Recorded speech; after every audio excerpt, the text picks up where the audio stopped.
I was watching Louis C.K. the other night, and he was talking about children lying. He was talking about his 9-year-old daughter lying, and he said, well, it's no wonder your children lie, and it's no wonder it's impossible for you to stop them, because, you know, you're talking to someone his head would scrape the roof. They weigh like 3 times as much as you, and they're capable of force, and they're intimidating. And they say to you something like, did you take that last cookie after I told you not to? And you're thinking, oh no, I took the cookie. What am I going to do? And then you get a genius idea in your head, which smarter children learn to lie earlier. Children with high IQs learn to lie younger. And CK says, well, it's like you've just been handed a magic get out of jail free card. You can just say, no, I didn't take that cookie. And worse than that, it works in every single situation if you get away with it.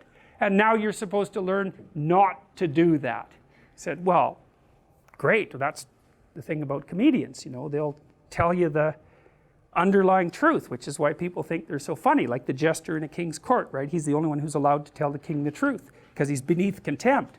That's what comedians do. And so, well, so what happens is, well, Pinocchio's not very happy about this, right? It's really breaking him up. And the blue fairy appears again from the star, same way. So what this means, this is something Jung talked about, and it was also extraordinarily brilliant. He said that it's one thing to break a rule when you don't really know the rule.